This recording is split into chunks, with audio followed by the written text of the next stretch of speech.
more is there to say about the cops? What more do you want to say about the cops? A lot of stuff. Did you know that they were surveilling me before I killed? And then I knew it? And that it was covered up?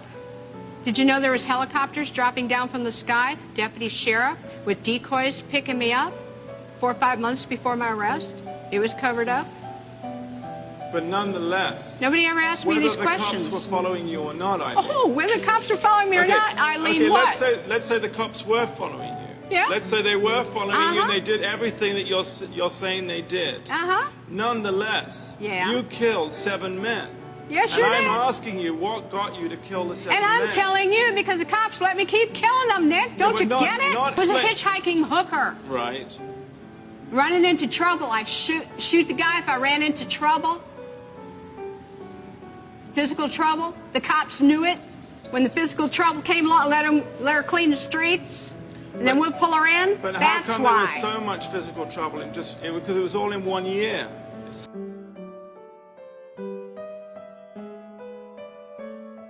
In the early hours of October 8, 2002, Aileen Wuornos sat in her solitary prison cell, awaiting the inevitable.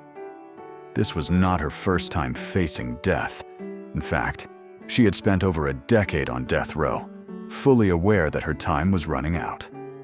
Aileen, convicted of 7 murders, had long since made peace with her fate.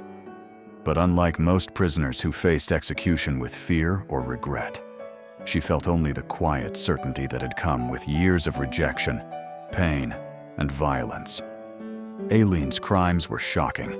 Between 1989 and 1990, she killed 7 men. Her method was disturbingly consistent.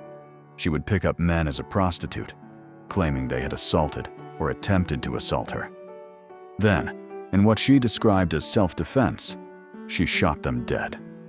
Richard Mallory, a convicted rapist, was the first victim. But Aileen would go on to kill David Spears, Charles Carskadden, Troy Burris, James D. Scarborough, Walter Antonio, and Peter Seams. The latter's body never found, but his car left behind. She always maintained that the men had tried to attack her, that she was only defending herself. Yet, despite her repeated claim of self-defense, many questioned the validity of her reasoning. Were the men truly attacking her, or was she simply using the claim of self-defense as an excuse for her actions? Some believed she was a victim of circumstance, pushed to the edge by a lifetime of abuse, while others saw her as a cold-blooded killer. Whatever the truth, Aileen's story became one of the most controversial in American criminal history. For Aileen, the media's portrayal of her as America's first female serial killer didn't bother her. What mattered was that her suffering had come to an end. She had waived her right to appeal, rejecting the idea of dragging her case out further.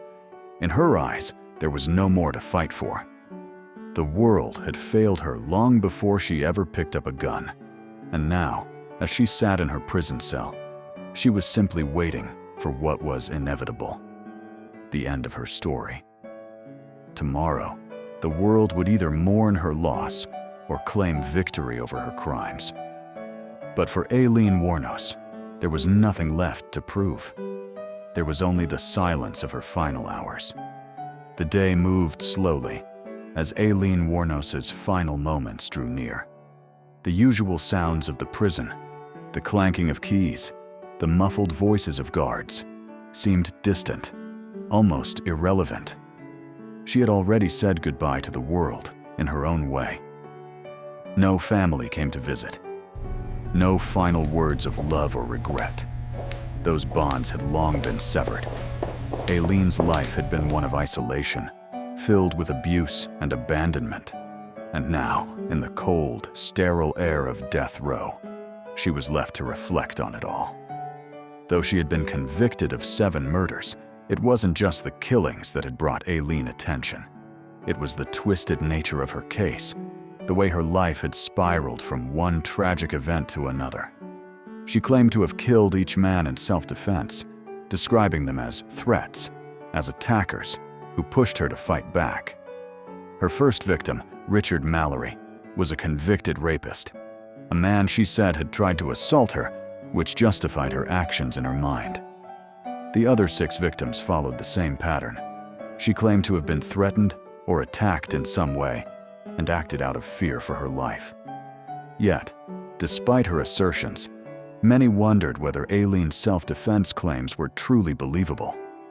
Some argued that she had been shaped by a lifetime of hardship, abuse, and homelessness, and had lashed out at the men who were just a reflection of the trauma she had suffered. Others believed her to be a cold-blooded killer who used the narrative of self-defense to justify her violent behavior. Her story divided public opinion, with some seeing her as a victim of circumstance, while others saw her as a woman who had taken lives without remorse.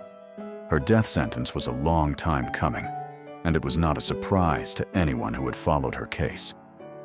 But what set Aileen apart from many others facing execution was the fact that she had waived her right to appeal, choosing instead to face her fate directly. She had spent years on death row, not fearing death, but almost welcoming it.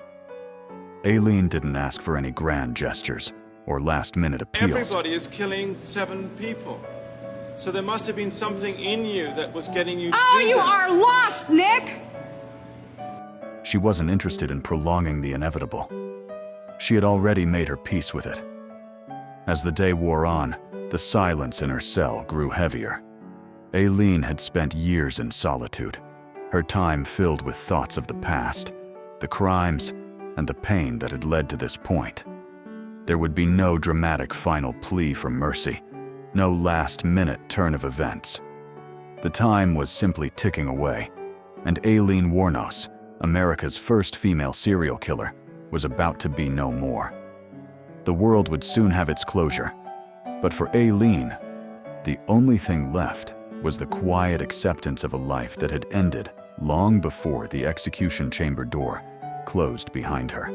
At 3 p.m., Aileen Wuornos sat across from Nick Broomfield, the filmmaker who had spent years documenting her life and crimes. This would be her final interview.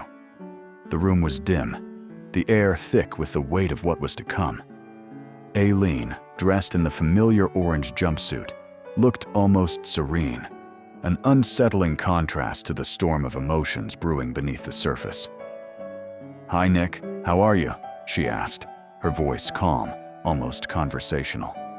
There was no urgency in her tone, no fear or bitterness, just the kind of polite small talk one might expect from someone meeting a friend after a long time apart. "I'm doing okay," she added softly. But her eyes seemed to hold something deeper, something worn and distant.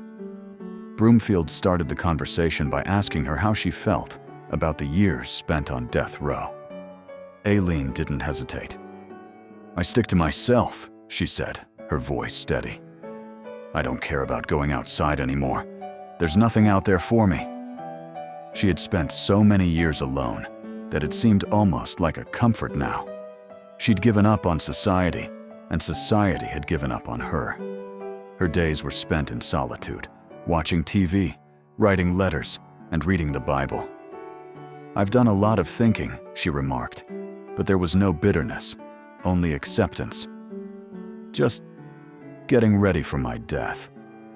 But as the interview continued, her calmness shifted. The veil she had constructed over her emotions. So there must have been something in you that was getting you to do that. You are lost, Nick! Started to slip. She spoke of the self-defense she had claimed for each of the 7 men she murdered, as if it was the only truth that mattered. "I know the police knew after I killed the first 2, she said, the words coming out without anger, but with undeniable clarity. But they didn't do anything. They let me keep going until it was too late. Then they decided to call me a serial killer." Her tone grew harder as she described how, in her mind, the authorities had allowed her to continue her killing spree, only stepping in once the media had latched onto the story. "They knew what I was doing, but they didn't care until it became a bigger problem. They waited, And then they decided to make a spectacle of it. It wasn't just the murders that had defined her. It was the failure of the system to intervene, to protect anyone, victims, her, or society itself. Aileen paused for a moment, her eyes drifting, almost as if replaying the years of abuse, rejection, and neglect in her mind. They didn't stop me, she continued quietly. I had no choice but to survive. She leaned forward slightly, her face taking on an intensity that had been absent earlier. But I don't want to cry again. I've cried enough in my life. I've done enough crying, she said, her voice low, almost resigned. The words hung in the air, heavy with the truth of her suffering, as though each tear shed throughout her life had led to this moment, this final acceptance of her fate. As the interview came to a close, there was no dramatic farewell, no final plea for mercy. Aileen spoke plainly, without emotion, about the life she had lived and the death she was about to face. I'm ready, she said, her voice steady but not triumphant. She wasn't seeking sympathy or validation. I've been ready for years, she added quietly, almost as if speaking to herself. There was no anger in her words, no desperate yearning for life. There was only the quiet certainty of a woman who had been broken by the world and had, in her own way, come to peace with the end of it. Tomorrow, she would die, and in her mind, it would be the only escape she had ever known. As the camera turned off, Aileen Wuornos sat back in her chair, the weight of the finality sinking in. She had made her peace. There was nothing left to say. Only the quiet ticking of the clock, counting down to the moment when her story would end. Aileen Wuornos' final moments were approaching, and the reality of what was about to unfold settled over her like a thick fog. It was just hours before her execution, and the prison was as still as ever. Aileen had long ago made peace with her fate. There was no anxiety, no frantic pacing. She sat alone in her cell, her thoughts her only companion. At around 9:30 p.m., she was escorted from her cell, the guards silently guiding her through the prison hallways. The air seemed heavier now, the steps more final. Outside the prison walls, a crowd had gathered, some there to protest, others to witness what they believed was justice. But inside, there was only the quiet sound of Aileen's footsteps, the certainty of the end drawing nearer with each passing moment. When she entered the execution chamber, it was stark and clinical. 2 intravenous lines were inserted into her arms. She was strapped to the gurney. There was no last-minute appeal, no family to comfort her. She had severed ties with everyone long ago. There was nothing left for her now but the inevitable. The witnesses, 32 in total, sat in silence as the curtain was drawn back, revealing Aileen in her final moments. The room was filled with a tense stillness. No one spoke. No one moved. As the lethal injection began to course through her veins, Aileen swallowed repeatedly. Her eyes moved toward the ceiling, but there was no fear in her expression, no sign of resistance. She had accepted this moment long before it arrived. Minutes passed in complete silence as the poison took hold. The physician overseeing the execution checked for signs of life, confirming what everyone knew was coming. At 9:47 p.m., Aileen Wuornos was officially pronounced dead. The woman who had once been known as the Damsel of Death was gone, and with her, a story of violence, tragedy, and unrelenting pain ended. Aileen's death didn't bring closure to everyone, and many questions remained unanswered. Was she a victim of abuse and neglect who was pushed to the edge? Or was she a cold-blooded killer, deserving of the fate she received? It's a debate that will likely continue long after her passing. But for Aileen Wuornos, the long-awaited end had come. The years of suffering, the years of isolation, were finally over. She was gone, but her story, the questions, the pain, and the morality of her fate would linger. As we remember Aileen Wuornos and the lives she impacted, it's crucial to reflect on the consequences of trauma, the failures of the justice system, and the complex nature of human behavior. Aileen's story is a stark reminder that there's more to every crime than meets the eye. And sometimes, the most difficult questions are the ones we may never truly answer. If this story made you think deeply about justice, survival, and the human condition, please share your thoughts in the comments. Do you see Aileen as a victim of circumstance, or was she truly a killer, deserving of the punishment she received? Like, comment, and subscribe for more stories that challenge how we view the complexities of crime and justice. Aileen Wuornos was dead. The sterile walls of the execution chamber closed around her, and with her passing, the world's attention began to slowly shift elsewhere. But for those who followed her story, the questions would remain long after the prison doors had shut. Aileen's death, like her life, was complicated. For some, it brought closure, a sense of justice served for the 7 men whose lives she ended. For others, it felt like the culmination of a life of deep suffering that had led to an unthinkable series of violent acts. Aileen Wuornos, the woman who had once been the face of America's most notorious female serial killer, had been reduced to a number on a list. But beyond the headlines, beyond the trial and the execution, there was a life that had been shaped by trauma, abandonment, and unrelenting pain. It's easy to label someone like Aileen as a monster, to box her into a category of good and evil. But the truth is rarely that simple. She was a product of a broken system, a system that failed to protect her, failed to intervene when she was a child, and failed to provide the help she needed as an adult. Was Aileen Wuornos born a killer? Or did a lifetime of abuse and neglect push her to become one? The answers, as always, aren't so clear-cut.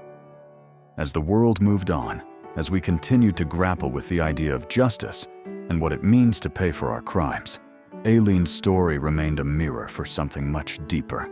A society's willingness to discard those who are most vulnerable, to ignore the signs of a life falling apart until it's too late.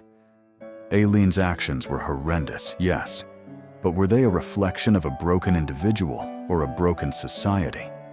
For every person who felt justice had been served that day, there were others who wondered what might have been different had Aileen received the help she needed earlier in life. What if someone had intervened when she was a child, when the signs of abuse and neglect were clear? What if the system had offered her real support instead of pushing her deeper into a life of violence and survival? As we reflect on Aileen Wuornos' story, it's crucial to ask ourselves, what is justice? And more importantly, how do we ensure that those who are lost don't spiral further into darkness, never to be seen again until it's too late? Aileen was a victim in many ways, but she was also a perpetrator of horrific crimes. Yet her death doesn't bring a neat resolution, just as her life didn't fit neatly into any category. Aileen Wuornos' story challenges us to think beyond the headlines, beyond the labels. It asks us to examine the systems that shape lives and question the fairness of a world that can both create victims and punish them for the very suffering it caused. In the end, her story is a painful reminder of the complexity of human nature and the deep scars that can form when society turns its back on those who need help the most. If Aileen's story made you reflect on the complexities of crime, punishment, and societal responsibility, I invite you to share your thoughts. Do we focus enough on rehabilitation and prevention? Or do we too often react with judgment without considering the deeper causes of violence? Let's start the conversation. Comment below, like, and subscribe for more stories that dive deep into the real reasons behind crime and the consequences of a fractured system.